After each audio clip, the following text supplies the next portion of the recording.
పూర్ణిమ prints ఆషాఢం sale flat 30-60% discount ప్రతి 5,000 రూపాయల కొనుగోలుపై ఒక చీర ఉచితం.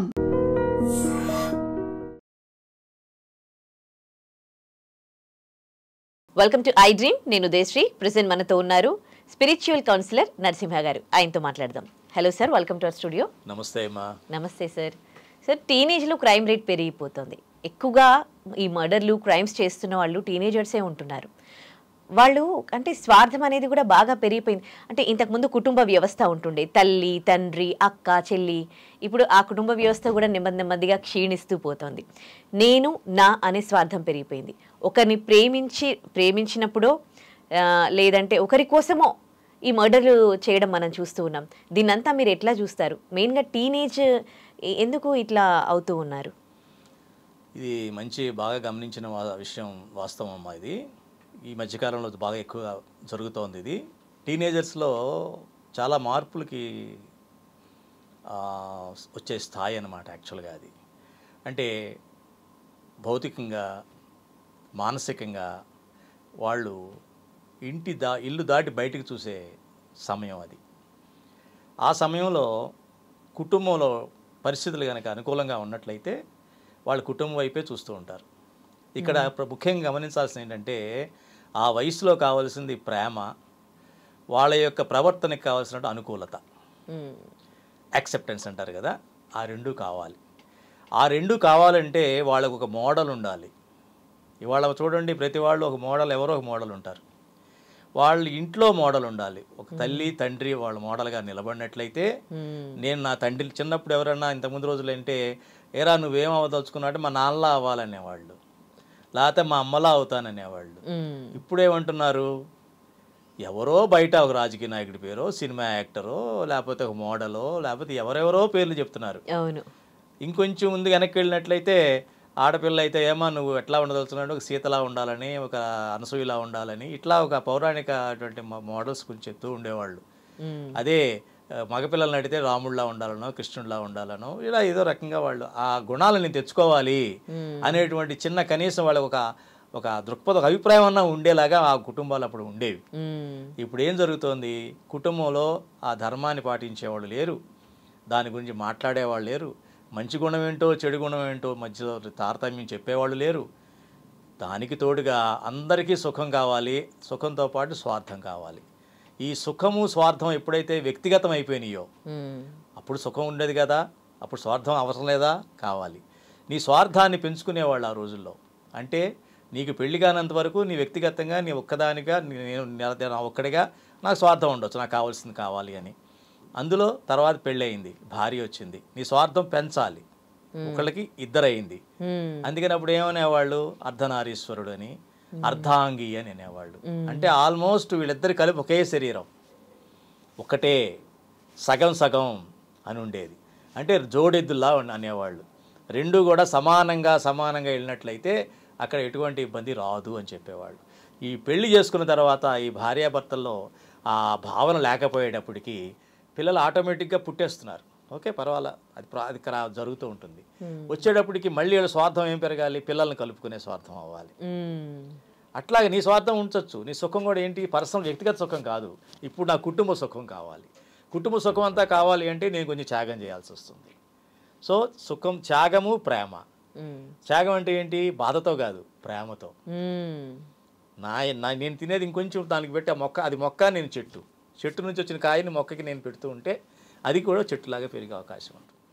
ఇటువంటి ఎన్ని భావాలన్నీ కూడా మనకి మన ధర్మశాస్త్రాల్లోనూ ఆధ్యాత్మికంగా ఉన్నాయి. ఆధ్యాత్మికంగా మనం ఉన్నప్పుడు ఏం జరుగుతుందంటే, ప్రతి దాంట్లోనూ పవిత్రత అనేది వస్తుంది. పవిత్రత అంటే అర్థం ఏంటంటే మంచి గుణాలు, ప్రేమ, కరుణ, దయ, సేవ, ఇంకోళ్ళని అర్థం చేసుకోవడం, ఇవన్నీ కూడా మంచి గుణాలు. ఈ మంచి గుణాలు అంటే వెన్నెల లాంటివి అనమాట.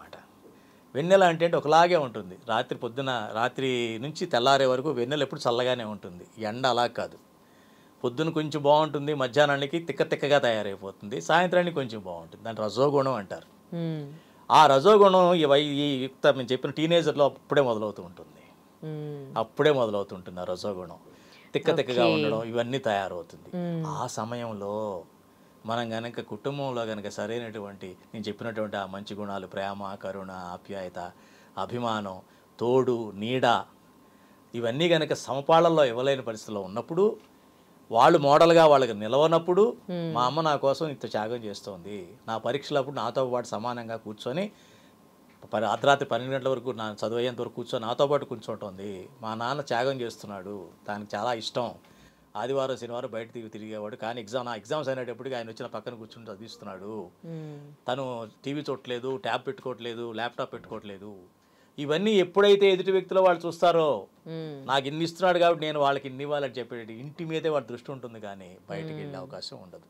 ఒకవేళ ఆ వయసులో ఫ్రెండ్స్ ఉంటారు, ఫ్రెండ్స్ దగ్గరికి వెళ్ళినప్పుడు ఆ అసోసియేషన్ ఉంటుంది చూసారు, సంఘం అంటాం, సంఘం ప్రభావం మన మీద ఉంటుంది.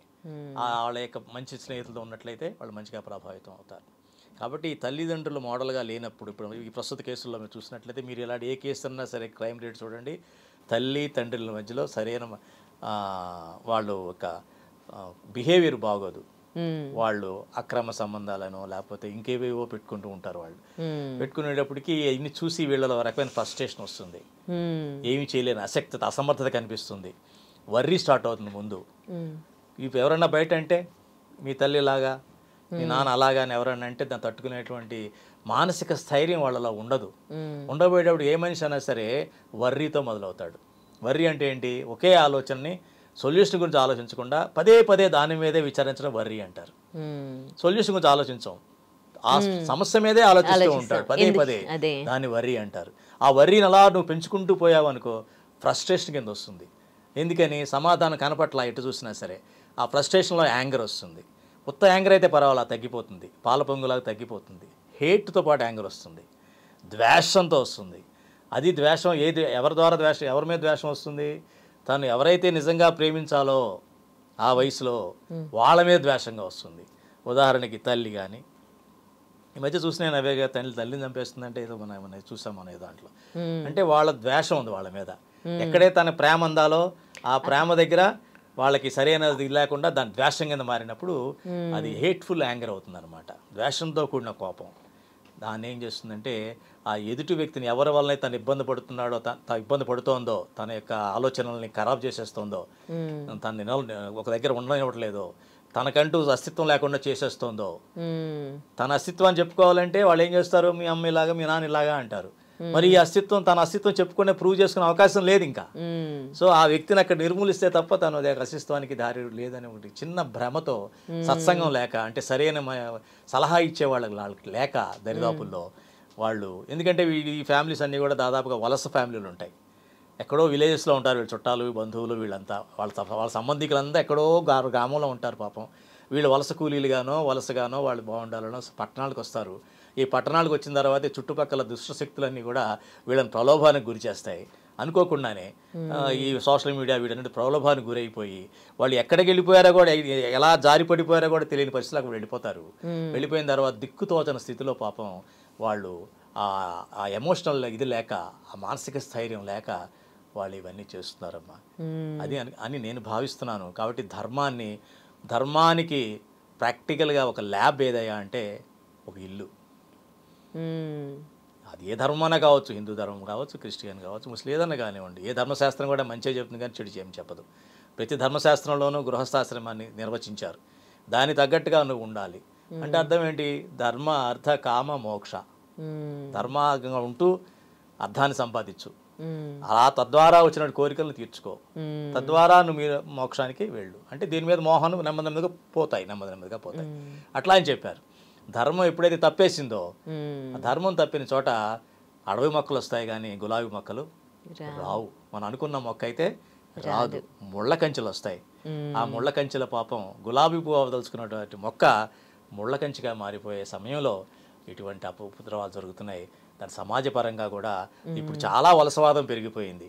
వలసవాదం అంటే గ్రామాల నుంచి తండోపతండాలుగా నగరాలకు వచ్చేస్తున్నారు, బతకదామని చెప్పేసి వస్తున్నారు. కానీ వీళ్ళు ఇక్కడ నిలదొక్కుకోవడానికి కావాల్సినటువంటి మానసిక స్థైర్యం కానీ, దానికి వాళ్ళకి కావాల్సిన ఆలంబన కానీ ఇచ్చేటువంటి సదుపాయాలు ఇక్కడ లేవు.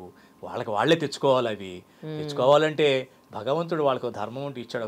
ఒక సంబంధించినటువంటి భగవంతుడి ఆలోచన కావచ్చు, అక్కడెక్కడ విన్న మంచి మాటలు కావచ్చు, ఓళ్ళలో విన్నవి, అవి మాత్రమే పట్టుకొని దగ్గరలో ఉన్నటువంటి సత్సంగాలకి వాటికి వెళుతూ ఉంటే పిల్లలకు కూడా మంచి మంచి స్టోరీ బుక్స్ మంచి మంచి చెప్తూ ఉంటే తప్పకుండా దీని నుంచి మనం బయటపడే అవకాశం ఉందమ్మా. అందరికి గ్రహిస్తారని నేను భావిస్తున్నాను. తొందరలో అలాంటి రోజు రావాలని కోరుకుందాం సార్. Thank you. నిజంగా ప్రస్తుతం ఉన్నటువంటి సమాజం దేనికి ప్రయారిటీ ఇస్తుంది? ఆర్థిక సంబంధాల చుట్టూ మాత్రమే తిరుగుతుంది.